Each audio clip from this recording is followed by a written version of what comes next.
Bonjour. Aujourd'hui, le thème de la constipation, thème qui concerne bien sûr l'intestin. Qu'est-ce qu'il fait l'intestin? Il a comme rôle de digérer ce que nous mangeons. Mais qu'est-ce que ça veut dire digérer? En fait, quand quelque chose est mangé, le corps va le trier. Donc le corps va décider ce qu'il va absorber et ce qu'il va rejeter. Et c'est un choix qui en fait est très important parce que ce qui va être absorbé va devenir une partie de nous-mêmes, soit de la matière, je mange des protéines, elles vont peut-être devenir mon ongle, ou alors notre énergie. Je mange du sucre, quand je le digère, il est disponible pour faire fonctionner mon corps. Donc la digestion est un processus qui est extrêmement important parce qu'il va déterminer ce qui fait partie de moi et ce qui va être rejeté, ce qui n'est pas bon, ce qui sera éliminé. Qu'est-ce que c'est la constipation? C'est quand on ne va pas à la fréquence normale et c'est comme si le corps retenait quelque chose. C'est comme si il y avait un morceau qui ne doit pas avancer, qui n'avance pas en fait, mais pourquoi il n'avance pas? Donc je parle de morceau, c'est bien sûr un morceau de nourriture dans la matière, mais ce morceau pour notre corps peut être un morceau symbolique. Le corps peut mettre en matière avec une constipation une problématique liée à quelque chose de symbolique. Quelque chose qui est lié à la matière, comme de l'argent, une maison, une promotion, ou alors quelque chose d'un peu plus abstrait, comme de l'affection, ou un travail, ou le lien avec quelqu'un. Ce sont tous des morceaux symboliques pour le corps. Rappelez-vous que le cerveau ne fait pas la différence entre ce qui est réel et ce qui est imaginé ou symbolique. Donc le cerveau, le cerveau peut très bien traiter un morceau de nourriture pour solutionner un morceau symbolique, de l'argent qu'il faut retenir, une maison qu'il faut retenir, par exemple. Je vous rappelle qu'en décodage biologique, on part du principe que quand le cerveau et le corps ne trouvent pas de solution consciente à un ressenti stressant, ils mettent en place une solution symbolique. Imaginons que j'ai une maison qui va m'être enlevée, qui est en train de me filer entre les doigts, j'ai pas envie de la lâcher, j'ai pas d'autre solution. Inconsciemment, mon corps va faire une constipation pour retenir comme il peut ce morceau symboliquement. Je parle de ressenti parce que ce ne sont pas les faits qui sont importants, c'est pas la situation qui est mise en matière par notre corps, c'est comment nous la vivons. C'est vraiment ce que la personne ressent qui va déterminer si et comment le corps va essayer de trouver une solution symbolique dans la matière. Donc je parlais d'un morceau symbolique qui ne doit pas avancer. En fait, s'il n'avance pas, c'est qu'il ne doit pas avancer, c'est que la volonté qu'il n'avance pas est là. Ou alors c'est qu'il avance trop vite. Le retenir devient une solution pour gagner du temps. Dans cette pathologie, je vois vraiment le mot retenir quelque chose qui va trop vite ou qui doit être éliminé, mais c'est pas ok de l'éliminer. Il y a encore la volonté d'en tirer quelque chose, peut-être dans l'espoir que ça change, peut-être dans l'espoir de pouvoir enfin en tirer encore quelque chose de bon. C'est comme s'il fallait le temps de mieux trier ce morceau qui est retenu, qui est immobilisé en fait, qui va plus lentement. En fait, pour qu'il y ait une mise en matière par le corps, il doit y avoir un conflit. Donc, la personne vit de façon conflictuelle ce qui se passe et comment c'est vécu et comment ça serait OK de le vivre en fait. C'est comme, je donne un exemple, il y a quelque chose qu'on doit éliminer, ça peut être aussi une croyance, une habitude, une façon de fonctionner, vous voyez, on va vraiment dans le symbolique le plus pur, mais qu'on a la croyance qu'il faut le retenir.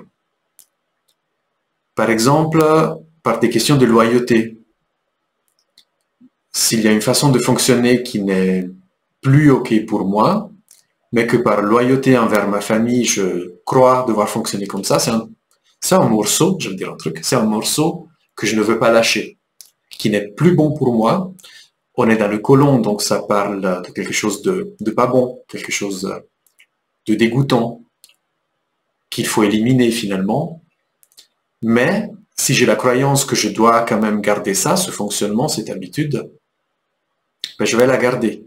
Donc il y a un conflit entre ce qui serait juste pour moi, de lâcher, de laisser couler, de laisser sortir, de laisser avancer, d'éliminer ce qui n'est plus bon pour moi, ce que je ne veux pas garder et que je ne veux pas que devienne une part de moi, et une croyance qui dit mais il faut le garder, il faut, ça c'est pas bon pour toi mais tu dois le garder en fait. Et j'insiste sur ce terme de conflit, c'est vraiment là qu'il y a des mises en matière par le corps, qu'il peut y avoir des mises en matière par le corps, rien n'est obligatoire. C'est quand il y a une part de nous qui dit une chose et une part de nous qui dit une autre. Et il n'y a pas de solution à ça. Donc, le corps peut chercher une solution avec son fonctionnement à lui.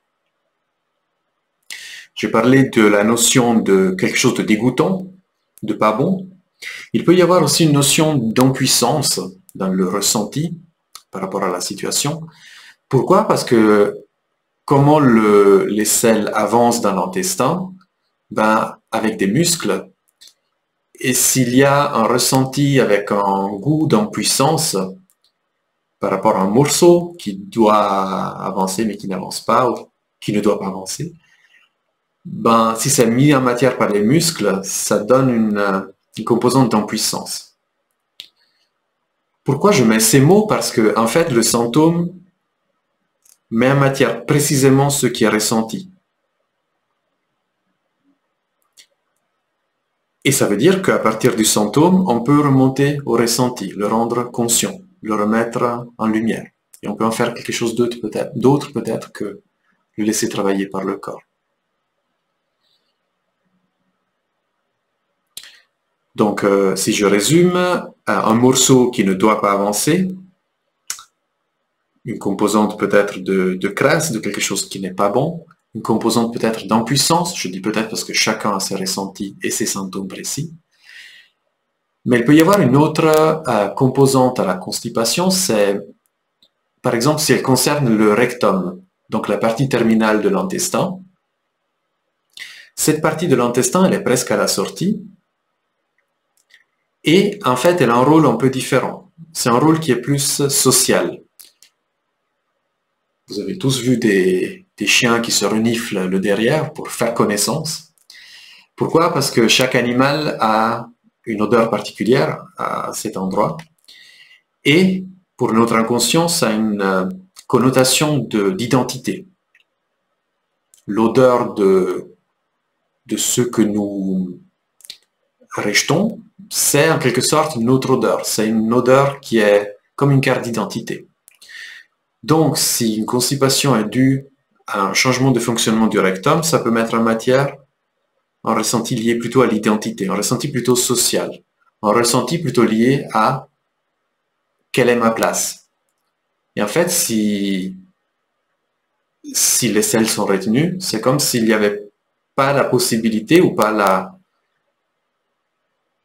volonté ou le choix de marquer notre place, de dire voilà, ici c'est chez moi, ici je mets mon odeur, ici je mets mon identité, j'affiche mon identité. J'ai envie de terminer avec 2 points. Un, c'est que des conflits de morceaux, comme celui mis en matière par la constipation, les symptômes sont là pendant la période de stress en fait. Donc, s'il y a une constipation qui est là, il y a un conflit par rapport à un morceau, c'est que le conflit il est encore actif. Il n'y a pas de solution qui a été trouvée. Donc, la voie thérapeutique sera plutôt de trouver comment solutionner ce stress. Qu'est-ce qui peut mettre terme à ce stress? Qu'est-ce qui peut apaiser ce conflit qui est vécu par la personne? Ça, c'est un premier point qui est important pour moi. Et puis un deuxième point, c'est il y a des personnes qui sont constipées lorsqu'elles partent en voyage. C'est comme si, en voyage, qu'est-ce qui se passe? On est confronté à des nouvelles personnes, des nouveaux lieux, des nouvelles coutumes, une nouvelle alimentation, tout est nouveau. C'est un peu le but du voyage. Mais ça peut être troublant pour notre ressenti, en fait.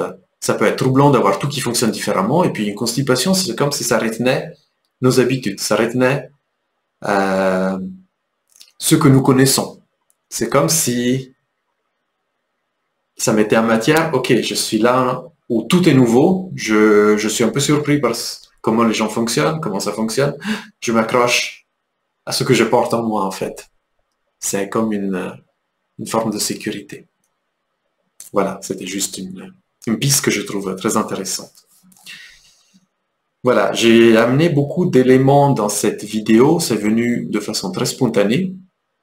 J'espère que ça a été clair et je me réjouis de lire vos commentaires. J'espère que ça peut vous donner des pistes utiles si vous êtes confronté à cette problématique. Merci pour votre attention et à bientôt.